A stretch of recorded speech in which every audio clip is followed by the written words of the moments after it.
सभी बच्चों को प्यारा सा नमस्ते। आज हम आप लोगों को इंग्लिश का एक बहुत ही अच्छी ट्रिक आप लोगों के सामने प्रस्तुत करेंगे, जिसमें से आप लोग देखेंगे इंग्लिश इजी सब्जेक्ट होता है, बट उसको थोड़ा सा क्या करना पड़ता है, समझना पड़ता है। अगर आप समझ जाएंगे तो आप बहुत ही आसानी से उसको सॉल्व कर सकते हैं या ट्रांसलेट कर सकते हैं।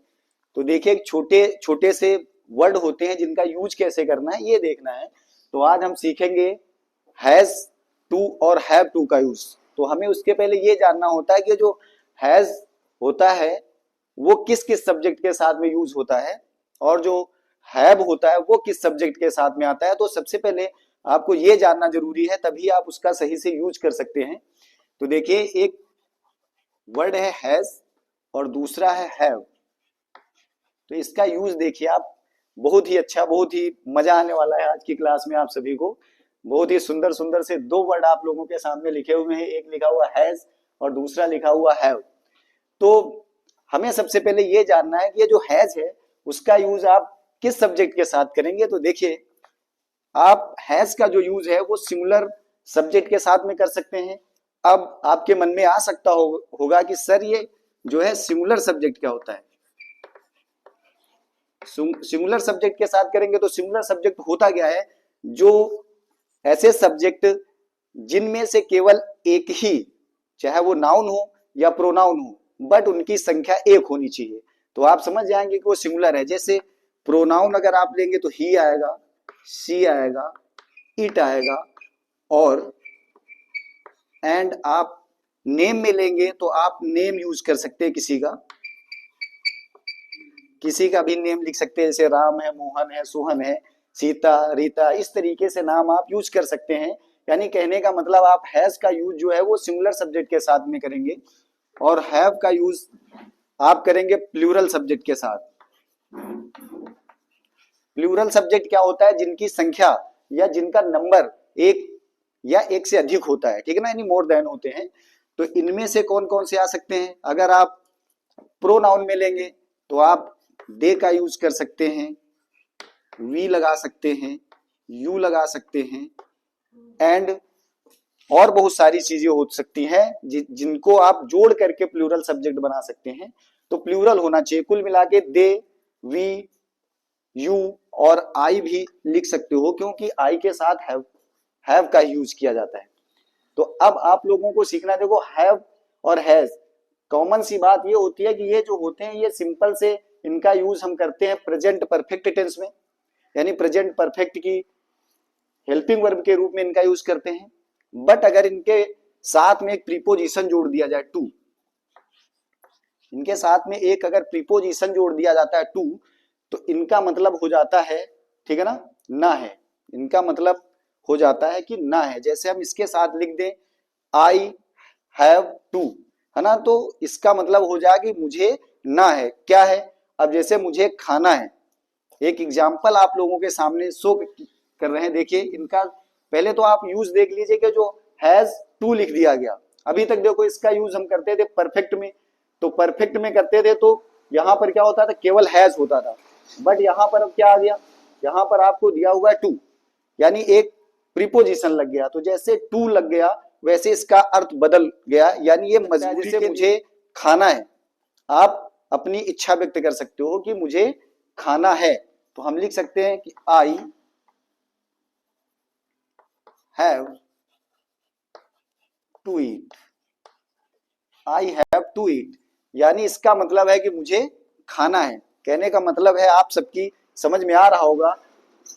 इसीलिए मैंने बोला था कि आज की क्लास में बहुत ज्यादा मजा आने वाला है आप सभी को। बहुत छोटा छोटा, है ना, छोटे छोटे से एग्जाम्पल आप लोगों के सामने मैं शो कर रहा हूं। और हैज टू और हैव टू का यूज आप सभी लोग बड़ी मस्ती के साथ सीखिए।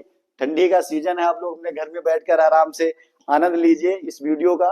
और इस वीडियो का उद्देश्य यही है कि सभी को घर में बैठ करके आसान आसान टॉपिकों के द्वारा बहुत ही सुंदर सुंदर सी इंग्लिश सिखाई जा सके आप सभी को। तो ये KDRS का जो है उद्देश्य है कि आप सभी के घरों तक इंग्लिश, मैथ और साइंस के बहुत अच्छे अच्छे वीडियो पहुंचाया जा सके। और अच्छे अच्छे टीचरों के माध्यम से आपको बढ़िया बढ़िया सी जानकारियां इस ठंडी के मौसम में भी आप अपने घर से वीडियो देखकर आनंद ले सकते हैं। तो चलिए, अब आपने सीख लिया कि यानी हैव टू कहाँ लगाना है, किस सब्जेक्ट के साथ में लगाना है। अगर हिंदी में दिया हुआ है, देखिए अगर सेंटेंस को हिंदी में दे दिया जाए, हिंदी में दे दिया जाए तो कैसे ट्रांसलेट करना है, तो जैसे लिख दिया गया उसे पढ़ना है, तो आपको सेंटेंस के पीछे से आप टेंस का ट्रांसलेट करते हो वैसे इसका भी करना है। आप सबसे पीछे जाएंगे, आपको देखने को मिलेगा कि ना है, क्या लिखा हुआ है, ना है। जैसे आपने देखा ना है, तो मैंने भी बताया कि इनका यूज जो होता है वो ना है के लिए होता है, क्योंकि प्रेजेंट टेंस में आते हैं हैज और हैव, तो इनका यूज जो है वो ना है के लिए ही आएगा।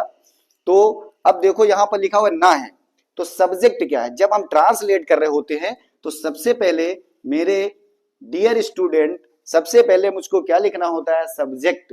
तो इसमें सब्जेक्ट कौन है, तो सब्जेक्ट कौन है, उसे, है ना, सॉरी थोड़ा सा मिस्टेक हो गया, उसे पढ़ना है ना, क्या लिखा हुआ, उसे पढ़ना है।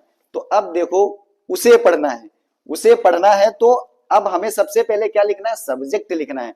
उसे मतलब ही, उसे का मतलब होता है ही, ठीक, ही हो गया। अब उसके बाद मुझे क्या लिखना है, मतलब वर्ब बाद में आएगी, फिर हमें हेल्पिंग वर्ब लगानी होती है, हेल्प वर्ब लगाना होता है। क्या लगाना है, हेल्प वर्ब। अब हेल्प वर्ब में क्या है, मैंने देखा ना है, तो जब मैंने देखा कि ना है तो मुझे हैज टू या हैव टू में से एक लगाना है, क्योंकि है दिया हुआ है।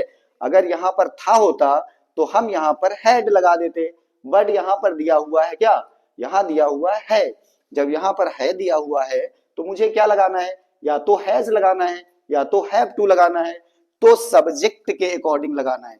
तो मैंने कहा था अभी, अगर ही होगा, सी होगा, इट होगा, या फिर किसी का नाम दिया हुआ होगा, तो मुझे क्या प्लेस करना है, हैज टू, क्या लगाना है, हैज टू। तो हम यहां पर लिखेंगे हैज टू। उसके बाद वर्ब की फर्स्ट फॉर्म ही लिखनी है, वर्ब की कौन सी फॉर्म लिखनी है, फर्स्ट फॉर्म। तो यहां पर हम लिख देंगे टी, पढ़ना, रीड, क्या लिख देंगे, रीड। तो आई होप कि आपको ये सारी बात समझ में आ रही होगी, बहुत ही आसान सी बात है। देखिए, जब भी किसी सेंटेंस को आपको ट्रांसलेट करना होता है तो सबसे पहले आप क्या देखते हैं, उसका टेंस देखते हैं, प्रेजेंट है, पास्ट है या फिर फ्यूचर है। तो मैंने कहा उसी तरीके से जैसे हैज टू या हैव टू का यूज करना है, तो सबसे पहले आपको क्या करना है, सबसे पहले आपको देखना है कि वर्ब के पीछे ना है, क्या लिखा हुआ है, ना है। अब ना है तो हमें सबसे पहले ट्रांसलेट जब करते हैं तो सबसे पहले क्या लिखना होता है, सब्जेक्ट।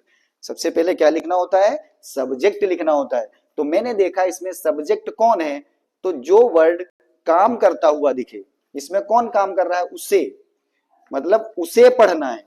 तो उसे की स्पेलिंग क्या होती है, ही, यानी वह, उसे का मतलब होता है वह। यहां पर आप सी भी लिख सकते हो, ठीक है ना, नो डाउट, यहां पर आप सी भी लिख सकते हैं, इसमें किसी भी प्रकार का कोई डाउट नहीं है, बट मैंने लिखा हुआ ही।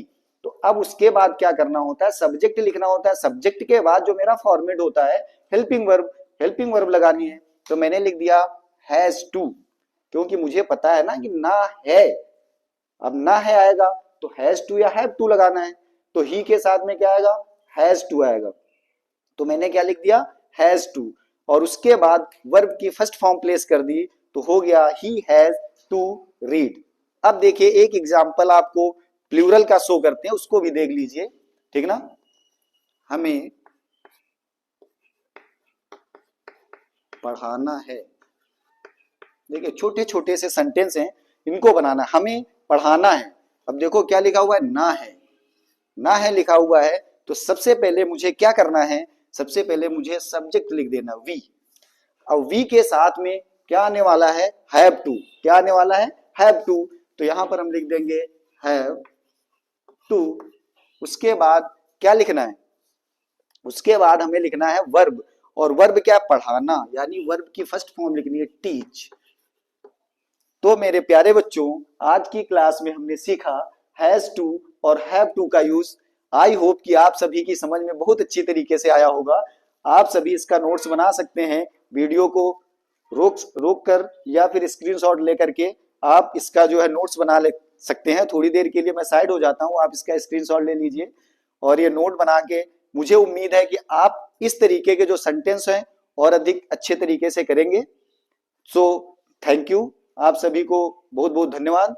और इस ठंड में अपना ख्याल रखिए और अच्छे से मजे के साथ पढ़ते रहिए। So thank you all of you, सभी को नमस्ते।